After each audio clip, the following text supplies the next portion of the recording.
Pessoal, passou Descende, loucura, doideira. Quem tá feliz, dá uma salva de palmas pra Jesus.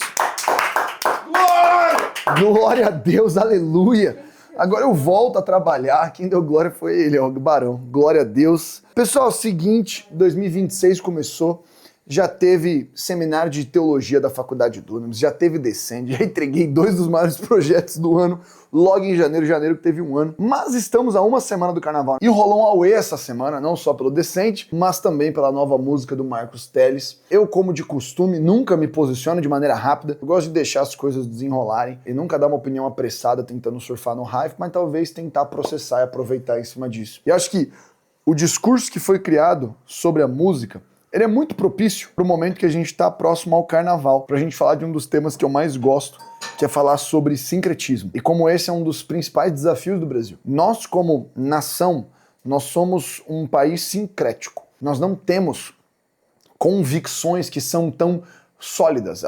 Nós temos convicções fluídas e a boa parte das expressões religiosas, nós como brasileiros, elas são misturadas. Então, quando você vai falar de religiões de matriz africana, como o próprio candomblé e umbanda, elas bebem muito de simbologias vindas do catolicismo clássico e vão estar misturadas, né? Iconografia, na maneira que se representa. E aí você pode revisitar historicamente, falando que isso na verdade só foi feito pelos escravos e pelos povos que vieram para o Brasil para tentar mascarar, e independente de qual foi o intuito é pouco importante em relação ao produto que nós temos. O produto que nós temos é uma fé mista. E é uma fé que ela também não só fica nas religiões de matriz africana, como o próprio catolicismo vigente no Brasil é um catolicismo sincrético. Se você for pegar os católicos mais antigos, sua avó, minha avó, que tem mais de 60 anos, eles vão ter uma veia muito próxima ao kardecismo. Então eles vão acreditar em espíritos de luz, eles vão falar dos espíritos, e eles vão ter uma visão onde você percebe que eles têm esquizofrenias de fé. O que é uma esquizofrenia de fé?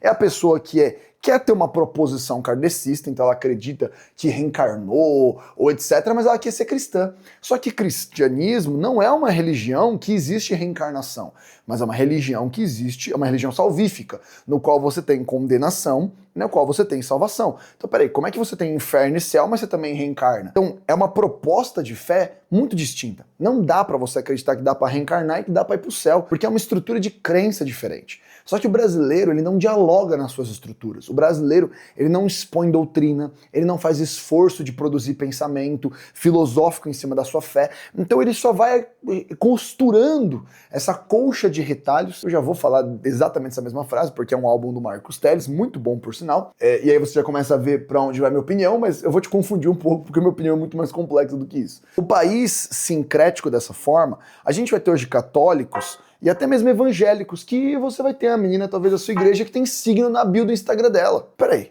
como é que as estrelas me influenciam, mas ao mesmo tempo Jesus é o único Senhor e Salvador? Então, peraí, eu tenho uma confusão de fé, porque eu não tô fazendo o exercício de descer até o piso da minha doutrina, lendo as escrituras e solidificar o que eu penso. E nesse país sincrético, eu acho que algumas aproximações elas são muito perigosas. E o Carnaval é um exemplo disso. Eu acho que o Carnaval ele é uma festa que os cristãos eles começaram a ser um pouco mais amenos com o tempo, mas é uma festa que a gente pode fazer uma reflexão. Carnaval é uma coisa de covarde. Eu já falei essa frase nos últimos anos e eu repito ela todos os anos. Porque a proposta do Carnaval, ela surge como preparação para a Quaresma. Você sabe o que é Quaresma? 40 dias em preparação a... Semana Santa. Que é a Páscoa. Exato. Então o que tradicionalmente é feito antes de eu entrar em jejum? Já viu aquele filme The Purge? Que você tem aquela janela onde você pode fazer o que você quiser e é tudo legalizado? É exatamente essa a proposta do Carnaval. São alguns dias onde eu faço o que eu quero antes de entrar em processo de santificação. E tradicionalmente, de onde vêm as fantasias do Carnaval? As fantasias do Carnaval, elas vêm, até se você for pegar o tradicional Carnaval de Veneza, você vai ver aquelas máscaras. Por que eu usava uma máscara? Porque como eu estou ferindo a dignidade moral e ética, eu não quero me expor. Então eu quero fazer tudo que eu sinto vontade, eu quero agir igual um animal, e é isso que o pecado faz conosco. Ele nos reduz à categoria primitiva de um animal. E é por isso que é importante você combater ideologias que promovem a ditadura da sensação, do pensamento e da vontade. Então, sim, eu sempre vou ser uma pessoa que me opõe a todo movimento ideológico que vai falar que a sua sexualidade, a sua atração sexual define a sua identidade. Porque pra mim é te reduzir a um animal. Então você tá falando que toda a sua existência é reduzida pela sua atração sexual física. Isso é uma redução da sua própria característica como indivíduo. Nessa mesma vitrine, eu quero estar no carnaval, mas eu não quero me expor porque eu quero ceder a esse desejo primitivo, mas sem que esse desejo primitivo exponha a minha dignidade coletiva. E a própria palavra fala em João, a concupiscência da carne, a concupiscência dos olhos e a soberba da vida. Esses três tipos de pecados são exatamente os pecados aos quais eles vão ferir a dignidade. Porque a Bíblia separa dois tipos de pecados, os pecados que são impulsivos e os pecados que necessitam planejamento. E ela é muito clara sobre isso. Então você vai perceber que o adultério, o assassinato, o roubo, eles são pecados que geralmente vão ser colocados numa outra categoria, porque como a própria palavra diz em Provérbios capítulo 6, verso 16, você vai ter que algumas coisas que o Senhor odeia, né? E lá estão dois itens muito interessantes, que é os pés que se apressam e as mãos que maquinam.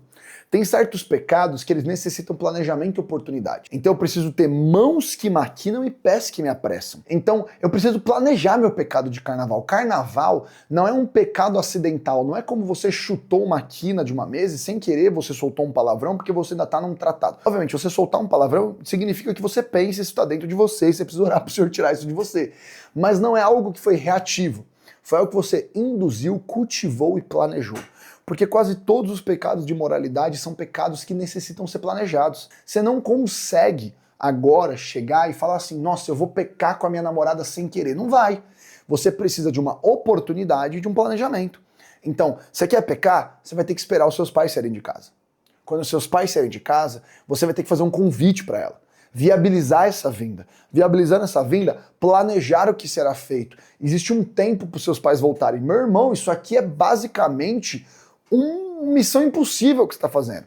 Só que quando eu estou falando de pecado, eu não estou falando de um impulso que eu reagi, mas de um afeto que eu cultivei. E o que o carnaval vai pregar? Vai pegar esse afeto e vai tirar as limitações ao redor para que ele seja mais fácil de ser execuível numa janela de dias a qual seria perdoável. Essa é a proposta do carnaval. Carnaval não é uma festa de alegria. Carnaval não é uma festa de celebração. Carnaval não tem nenhum intuito de promover nenhum tipo de valor ou celebrar nenhuma história. Ela é uma festa de extravasar. E dentro da nossa ótica cristã, isso deveria ser tratado conosco com resistência e não tentar ressignificar. E isso é um dos pontos. Há coisas que nós ressignificamos, há coisas que nós rejeitamos. E eu acho que aqui é onde a gente pode entrar na conversa sobre a música Away. Eu acompanho o Marcos Telles desde o Amado Timóteo, foi a primeira obra que eu consumi dele. Gosto muito, ouvi muito, é um excelente álbum. Acho ele um excelente músico. Não estou aqui expressando nenhuma opinião sobre ele como pessoa, tá? Mas quero questionar aquilo que ele tem produzido como obra no último ponto, porque eu acho que a música Away e o álbum Grande Banquete, elas cruzam essa linha que pra mim não é uma linha saudável. O último álbum que eu realmente ouvi do Marcos Telles foi com o Candeeiro, em 2023, onde eles têm um álbum chamado Colcha de Retalhos. E eles trazem uma proposta de assumir essa mesma faceta que eu acabei de falar, de que o Brasil é uma colcha de retalhos formada por várias pessoas. E não só por várias expressões culturais, mas por várias expressões religiosas. A música que eu e a Bruna ouvimos, e a gente gostou muito, se chama Arrastão, e é essa música aqui, ó.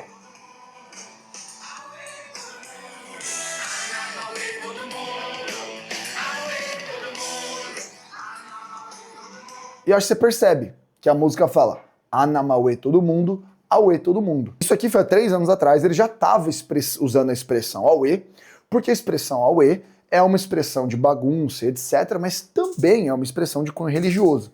E essa música, ela vai ter, a estrofe dela é exatamente isso aqui, ó. Gonzagão ouvia Caim, que inspirou Buarque e Jobim.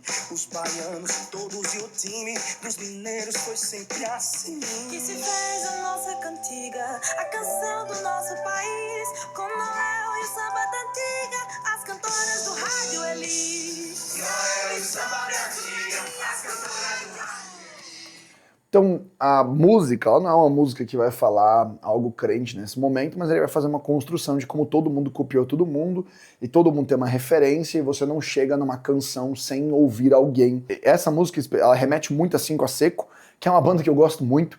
Eles têm um álbum de 2013 chamado Policromo, se eu não me engano, que vão ter essa dinâmica de fala cantada muito similar a isso. E você percebe, não é uma referência distante no nosso ponto. Só que aqui ele já usa a letra de Auê, a palavra Auê, num outro contexto ao qual ele se apresenta, e o Grande Banquete, que é esse novo álbum, ele conta uma história.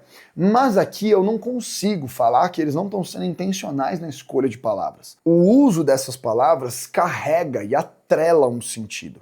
E quando você canta Auê, Ciranda da Fé, você fala do Zé, da Maria, você pode até ter o argumento de que eu estou falando de pessoas comuns e trazendo isso, mas não dá para fingir que eu não estou trazendo um ponto de sincretismo, e até como a própria letra fala, alguém se incomodou. Existe ali uma própria provocação que passa no que se ouve para aquilo que se canta. Então é feito para ser provocativo. A proposta do Candeeiro, do Marcos Teles, sempre foi essa brasilidade, e trazer uma sonoridade brasileira, e trazer uma sonoridade principalmente do Nordeste, do Norte. Então eles levam isso a um extremo. E eu entendo a proposta musical. É uma proposta de brasilizar o som, vai trazer samba, vai trazer forró, vai trazer outros modelos rítmicos, e vai trazer uma outra sonoridade pro estilo de worship que a gente ouve, que é um Coldplay tocado desde 2005 até 2010, e que vai ser David Keelan, Vineyard, muitas das coisas que formam a nossa identidade sonora como worship. E eu entendo a celebração do gênero, de vamos tocar, mas a gente tem que tomar um pouco cuidado em não cruzar limites que viram sincretismo religioso. Quando ele canta essas coisas, eu acho que se passa um ponto onde até mesmo eles falam da onde vem a inspiração. Então você vai pegar esse trecho aqui. Ano passado, eu e o Daguia, nós fomos numa viagem muito especial e conhecemos ali na Bahia, conhecemos um centro cultural dos Pataxós. É um lugar onde eles estimulam e preservam a cultura original dos Pataxós. E a gente teve um dia inteiro de experiência, foi maravilhoso. Aprendemos um monte de coisa, dançamos com eles, comemos com eles, celebramos a Deus com eles. Em um determinado momento, um dos responsáveis lá, um dos pajés, disse o seguinte: agora vai começar o nosso Auê. E explicou pra gente: Auê, em Tupi-Guarani, é festa. Então ele volta pra música falando que a inspiração dele veio de um pajé. Pajé não é um líder, né, estrutural. Pajé é um feiticeiro líder religioso, que falou que teria um Auê. E nesse contexto, o Auê não é o Auê vocal que se fala na rua. O Auê é o Auê espiritual, na qual está tendo uma experiência de êxtase de fé. Logo, não tem como falar que Auê da música, inspirado pelo Auê espiritual, também não é Auê inspirado de fé. E se esse Auê é inspirado por um êxtase espiritual, como não falar que Zé e Maria também não estão nesse contexto junto na ciranda da fé?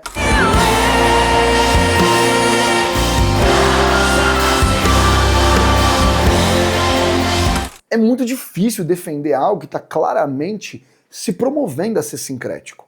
E aí você vai ter outras músicas no álbum, como... Eu parei pra ouvir o álbum, tá? Eu não estaria falando de um negócio que eu não parei pra ouvir. Mas você vai ter uma outra música, escrito Rio Se Importa, onde ele vai falar celebra quem é mulambo. Nick, mas mulambo é quem tá sujo. Mas, meu irmão, mulambo, pra qualquer brasileiro, sabe que é um espírito. E é um espírito de Pombagira, Maria Mulambo. É muito difícil você colocar todas essas palavras, que você poderia ter escolhido outras, e não querer se inclinar a um sincretismo. E para aqueles que não sabem, o Marcos ele tem tido nos últimos anos o hábito de cantar músicas que não são cristãs, de cantar Gilberto Gil.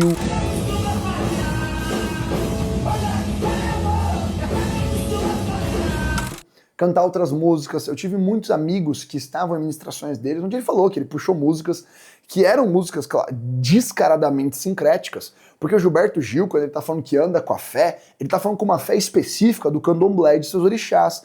Então fica difícil você olhar para aquilo ali e não falar, cara, você tá se inclinando a uma barreira onde nós deveríamos estar rejeitando, porque a gente sabe da onde vem. E aqui eu não tô fazendo um ataque ao Marcos ou ao Candeeiro, porque, de novo, eu reconheço a proposta da brasilidade, mas eu acho que você pode abrasileirar sem tornar sincrético. Eu acho que você pode abrasileirar sem misturar religiões. Eu acho que a gente pode provocar cultura, fomentar promoção, explorar a linguagem, sem cruzar limites. E aqui eu não estou tentando fazer que a arte seja podada, eu estou querendo manter aquilo que nos é precioso, que é a nossa virtude como cristãos. Então, eu jamais deixaria de ouvir, e aqui eu não acho que, isso aqui é muito importante, a gente tem o péssimo hábito de julgar as pessoas por decisões ruins que talvez elas tomaram em projetos específicos, atacando-lhes a índole. Falam assim, não, o Marcos é do mal. Eu não acho que o Marcos é um anticristo, ou qualquer pessoa do candeeiro. Eu acho que são escolhas infelizes, com um motivo que é facilmente previsto, nós queremos promover brasilidade, mas eu não acho justificável o uso em detrimento do objetivo. E tudo bem, eu não preciso estar certo, eles não precisam estar certos, porque a gente também precisa crescer na nossa saúde do debate. Eu não vou ouvir esse álbum de novo, eu acho que não é uma música legal de ser cantada, eu acho que eles erraram a mão, sim, no uso das palavras nesse álbum, mas isso não descarta o quão bonito e outras coisas é o que eles já fizeram, não descarta a obra do Marcos com F-Hope, que eles cantaram Colossenses e Suas Linhas de Amor, que é linda canção, excepcional louvor, que não é um louvor tão padronizado assim. Vai ter o único que ele já traz o eita, e aqui eu acho que é um exercício tão saudável. Cara, vamos trazer eita aqui na música, que é esse termo, que é um termo de surpresa brasileiro, e no exercício de explorar a fé, eu acredito que a gente também tem que tomar cuidado para não começar a trazer a fé dos outros fora do objetivo. Eu quero só encerrar com um último ponto. Algumas pessoas talvez ouçam minha fala e elas tentem reivindicar a passagem de Colossenses, que é me fiz tudo para com todos, para ganhar alguns. E essa frase, atrelada no seu contexto, no qual Paulo, por exemplo, vai chegar ali no altar do Deus desconhecido, apontar para aquelas pessoas e falar, esse aqui é Jesus. Eu não acredito que o Grande Banquete é um álbum que foi feito para pessoas que não são cristãs terem um encontro. Não me parece ter caráter evangelístico. Pode ter, e não descarto, mas não é o objeto de discussão da obra deles. O objeto de discussão da obra deles é provocar brasilidade dentro do louvor através dos cristãos. Então é obra que não é ecumênica, ela não é feita para pegar o cara que é do terreiro. Muito pelo contrário, ela é feita para cristãos, e as pessoas que são cristãos estão escandalizadas. Então, ela não é uma obra evangelística, e não se propõe a ser isso. E eu acho que tomar cuidado que quando a gente fala do exercício do Deus desconhecido, Paulo usa um gancho para apresentar Jesus de maneira completa. E eu tenho que tomar cuidado para que na minha expressão de artes eu não pegue um gancho para ir para outro gancho. Eu pegue um gancho para ir para uma outra rua, mas não para chegar no meu destino final. Então acho que a música não tem caráter evangelístico, a obra não aparenta ter caráter evangelístico. Claro que pode ser usada para isso, mas não é o objeto de discussão central. Sendo assim, eu acho muito arriscado e eu acho muito perigoso. E eu não escutaria, não recomendaria ninguém a escutar. Assim, se você é um cristão maduro, você pode escutar como um exercício para você saber do que estão falando, mas eu acho que errou a mão, passou do limite. Tem coisas que nós devemos sim entrar e adaptar, mas tem coisas que nós devemos rejeitar. E certas terminologias e certos espaços do sincretismo religioso brasileiro, que é uma zona tão perigosa hoje, para o momento que nós estamos como igreja, a gente não tem que tentar uma aproximação, mas a gente tem que continuar afastando isso para ser algo saudável. Essa é a minha opinião, deixa sua opinião aqui. Eu não acho que eu tô certo, mas eu queria trazer uma reflexão pré-carnaval. Não vá pular carnaval, não vá para um bloquinho, vá para a igreja, vá para o monte orar, vá entrar em jejum, vai ali ver anjo voando em cima do monte, mas seja alguém que separa as trevas da luz. Deus te abençoe, tamo junto, falou, tchau, tchau.